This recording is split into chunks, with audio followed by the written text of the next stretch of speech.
Hello दोस्तों, इस video में इम्पोर्टेंट जीके जीएस क्वेश्चन देखने वाले हैं। यह वीडियो सभी कॉम्पिटिटिव एग्जाम्स के लिए महत्वपूर्ण रहने वाला है। तो चलिए देखते हैं क्वेश्चन नंबर फर्स्ट से।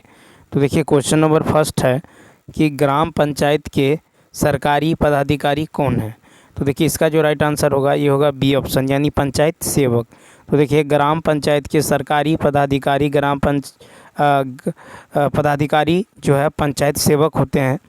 कोई गांव या निकटस्थ गांवों के समूह या उसका कोई भाग ग्राम पंचायत क्षेत्र घोषित किया जा सकता है, जिसकी जनसंख्या यथासंभव 7,000 के निकटतम होती है। ग्राम सेवक जो है राज्य सरकार द्वारा दिए गए सभी कार्यों का लेखा जोखा रखता है। पंचायत समिति का सचिव बीडीओ होता है और जिला परिषद का सचिव डीडीसी होता है। अब चलिए देखते हैं question number second.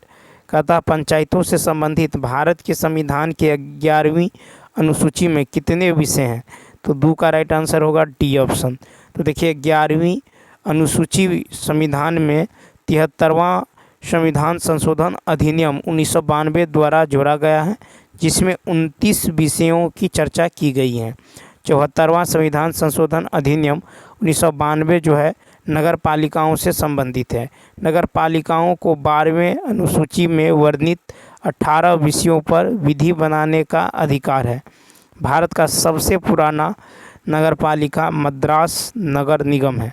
Question number 3 है कि केंद्रीय सरकार का उच्चतम सिविल अधिकारी कौन है। तो 3 का राइट आंसर होगा बी ऑप्शन, मंत्रिमंडल सचिव।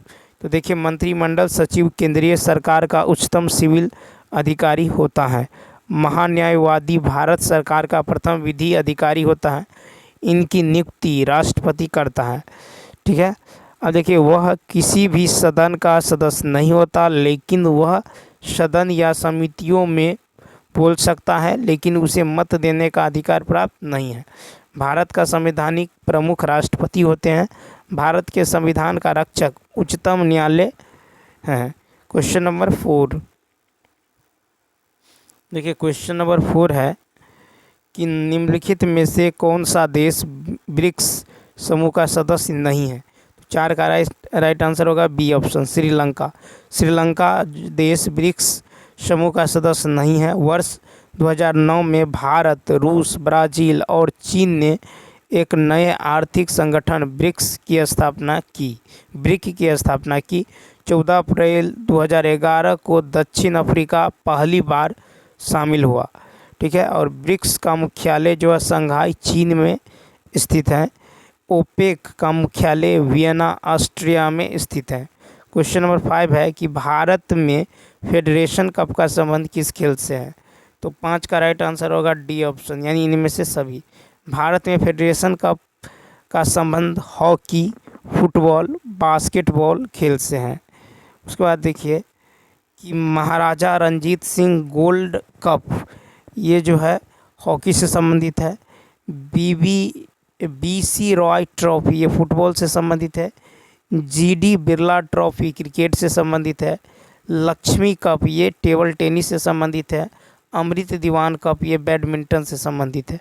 क्वेश्चन नंबर 6 है कि शंघाई सहयोग संगठन के सदस्य देशों में फेस्टिवल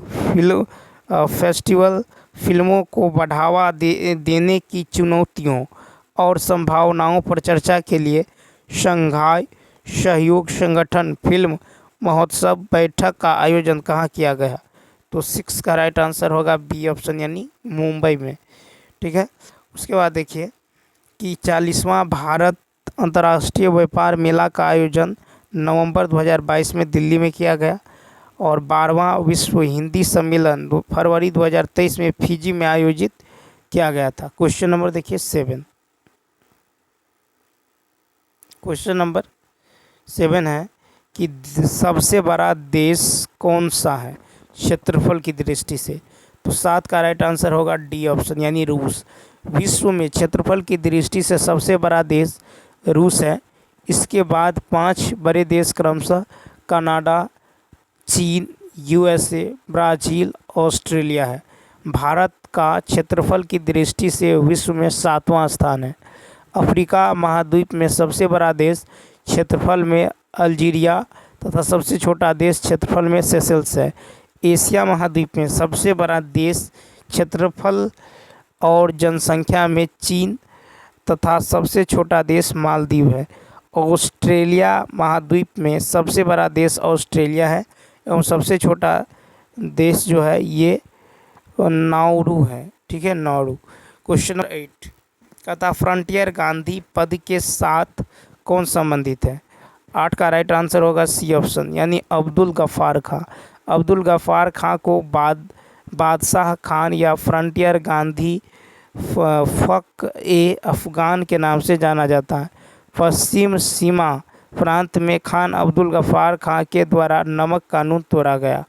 ठीक है, इन्होंने खुदाई खिदमतगार पार्टी की स्थापना की और लाल कुर्ती आंदोलन से भी जो है उनका संबंध है। खान अब्दुल गफ्फार खान ने पख्तून नामक पत्रिका का भी प्रकाशन किया। भारत रत्न प्राप्त करने वाले प्रथम विदेशी नागरिक खान अब्दुल गफ्फार खां 1987 में प्राप्त हुआ। क्वेश्चन नंबर 9 है निम्नलिखित में से कौन सितार के साथ संबंधित नहीं है? तो 9 का राइट आंसर होगा सी ऑप्शन, यानी उस्ताद अलाउद्दीन खां। तो देखिए उस्ताद अलाउद्दीन खां का संबंध सितार से नहीं बल्कि इनका संबंध सरोद से है। अमीर खुसरो को तोता ए हिंद कहा जाता है।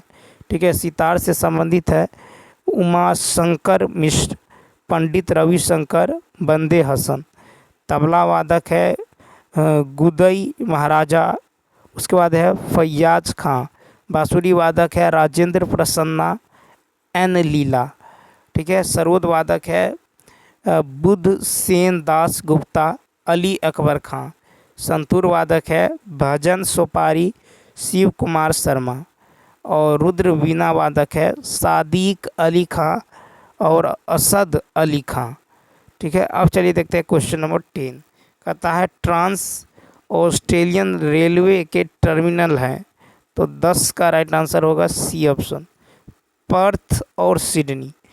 ठीक है, तो ट्रांस ऑस्ट्रेलियन रेलवे मार्ग पूर्वी ऑस्ट्रेलियन को पश्चिमी ऑस्ट्रेलियन पर्थ से जोड़ती हैं। इस रेलवे मार्ग पर ही विश्व का जो है प्रसिद्ध सोना उत्पादक क्षेत्र गोलकार्डो भी अवस्थित है। ट्रांस एडियन जो है ये रेल मार्ग है, ट्रांस एडियन जुड़ने वाला स्टेशन है वालपरेजो एवं ब्यूनस आयर्स। दक्षिण ट्रांस महाद्वीप इसे जोड़ने वाले स्टेशन है लॉस एंजिल्स एवं न्यूयॉर्क। उत्तरी ट्रांस महाद्वीपीय रेल मार्ग, ठीक है, इसे जोड़ने वाले स्टेशन है सिएटल एवं न्यूयॉर्क। कनाडियन नेशनल जोड़ने वाले जो स्टेशन है ये है हेलीफैक्स एवं प्रिंस जो है रूपर्ट। उसके बाद है काहिरा Cape Town transcontinental railway rail मार्ग। तो जोड़ने वाले जो स्टेशन है ये है काहिरा एवं केप टाउन। क्वेश्चन नंबर देखिए 11। क्वेश्चन नंबर 11 है कि निम्नलिखित में से कौन से कायात्रित सेल है? तो इसका राइट आंसर होगा बी ऑप्शन। तो देखिए नीस और सिस्ट ये कायांतरित सेल है। आग्नेय और अवसादी जो है चट्टान जो है ताप दबाव और धूलन क्रिया के द्वारा जब अपना रूप और गुण दोनों बदल लेती हैं तो इसे हम रूपांतरित चट्टानें कहते हैं। भूपृष्ठ पर यह लगभग 20% भाग पर पाई जाती हैं। ठीक है, उसके बाद देखिए कि बेसाल्ट जो मूल चट्टान है इसका रूपांतरित चट्टान जो है एम्फीबोलाइट है। बेसाल्ट का रूपांतरित चट्टान है सिस्ट। ग्रेनाइट का रूपांतरित चट्टान है नीस। चूना पत्थर का है संगमरमर। बलुआ पत्थर का क्वार्टजाइट और सेल का जो रूपांतरित चट्टान है ये स्लेट है। क्वेश्चन नंबर 12 भारत की पहली बहुउद्देशीय परियोजना का निर्माण किस नदी पर हुआ था? 12 का राइट आंसर होगा बी ऑप्शन दामोदर। भारत में पहली बहुउद्देशीय परियोजना का निर्माण दामोदर नदी पर हुआ था। दामोदर घाटी परियोजना भारत का प्रथम बहुउद्देशीय परियोजना है। बिहार एवं पश्चिम बंगाल राज्यों में विस्तृत दामोदर घाटी के संयुक्त विकास के लिए 1948 में दामोदर घाटी अधिनियम के अंतर्गत की गई है। भाखड़ा नांगल परियोजना नदी है सतलज। हीराकांड परियोजना जो है महानदी पे है। थीन बांध परियोजना रावी नदी पे है। टिहरी बांध परियोजना जो है भागीरथी एवं जो है भिलांगना नदी पे है। माता टीला परियोजना जो है बेतवा नदी पे है।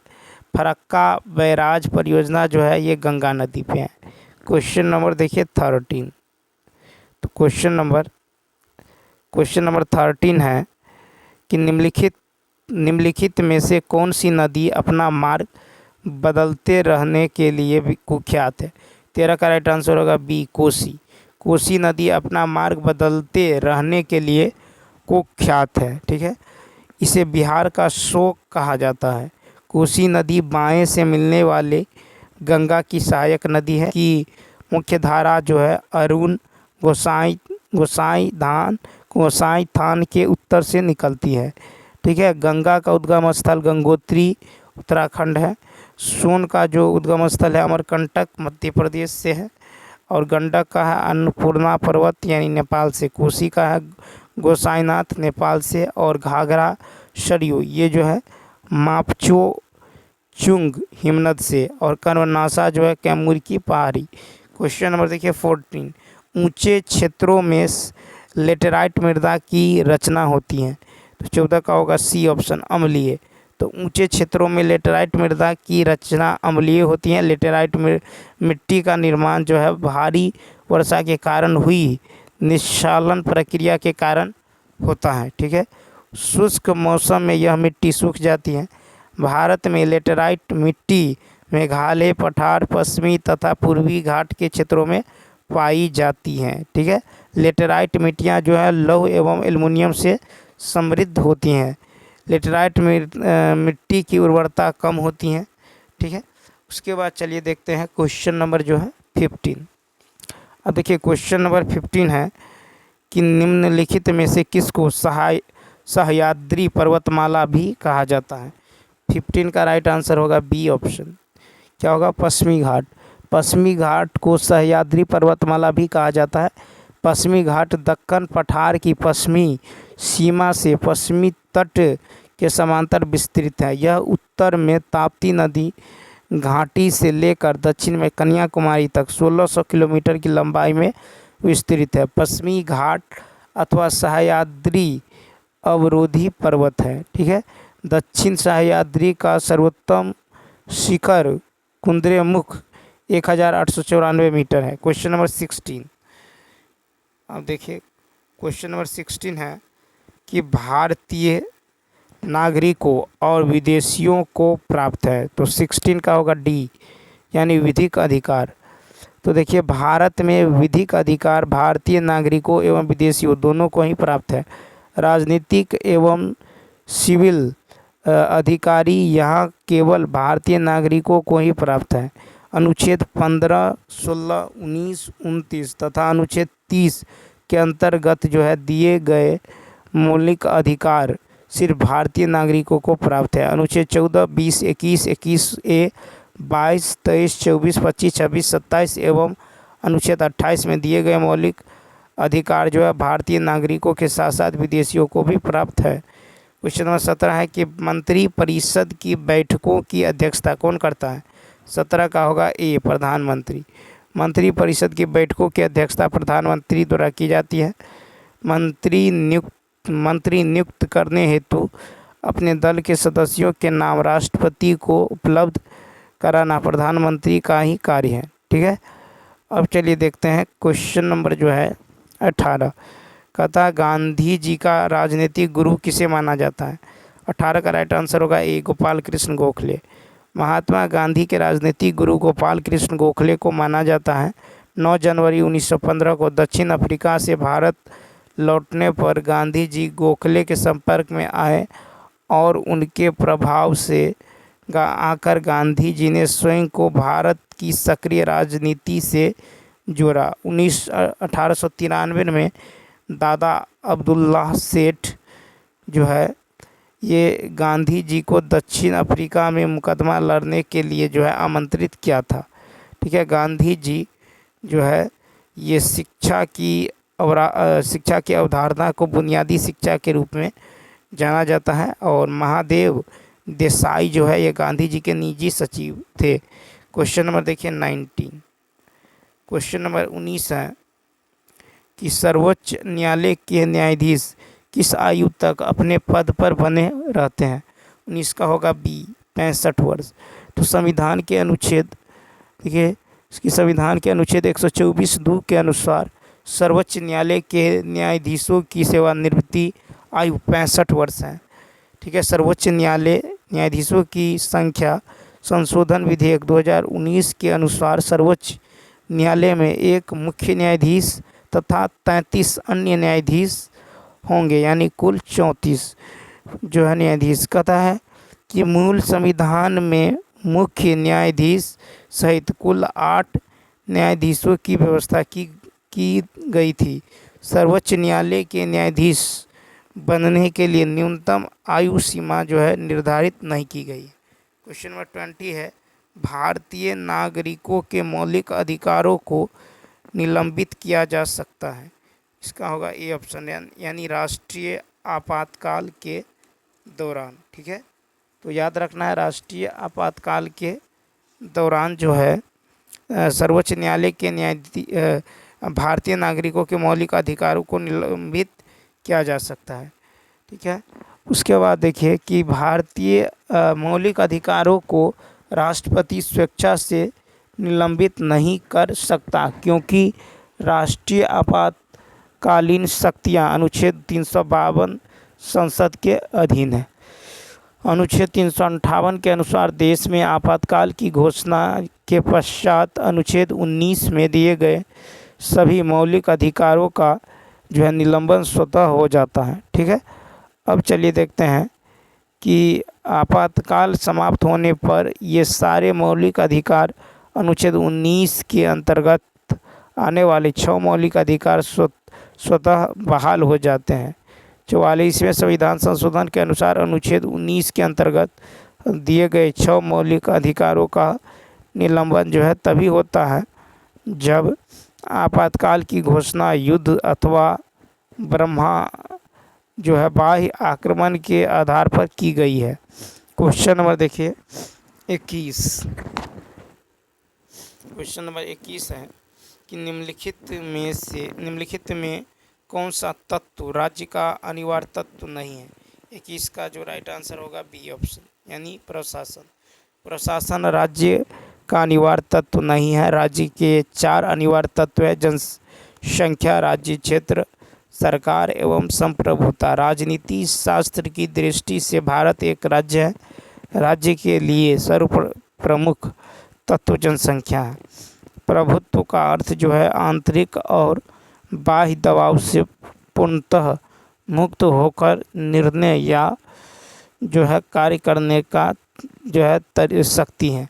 क्वेश्चन नंबर 22 है कि लुमिनस कंपनी द्वारा भारत का पहला हरित ऊर्जा आधारित और पैनल कारखाना किस राज्य में जो है बनाया गया है।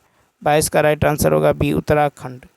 ठीक है, तो कहाँ बनाया गया है? उत्तराखंड। भारत का पहला राष्ट्रीय खेल विश्वविद्यालय मणिपुर राज्य में बनाया गया है।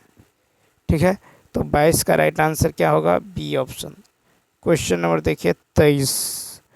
क्वेश्चन नंबर जो है 23 है कि निम्नलिखित में से कौन से अनुच्छेद में विधि के समक्ष समानता की अधिकार का प्रावधान है। तो देखिए 23 का जो राइट आंसर होगा ये होगा ए ऑप्शन, अनुच्छेद 14। विधि के समक्ष समानता का अधिकार अनुच्छेद 14 के अंतर्गत प्रावधान है। ठीक है, भारतीय संविधान में समता का अधिकार मौलिक अधिकारों के अंतर्गत अनुच्छेद 14 से 18 के मध्य प्रावधान है। ठीक है, अब देखिए अनुच्छेद 16 लोक नियोजन के विषय में अवसर की समानता की वकालत करता है। तो चलिए दोस्तों इस वीडियो में इतना ही। यदि यह वीडियो अच्छा लगा हो तो लाइक, शेयर और सब्सक्राइब करना ना भूलें। तो चलिए मिलते हैं नेक्स्ट वीडियो में। Thanks for watching.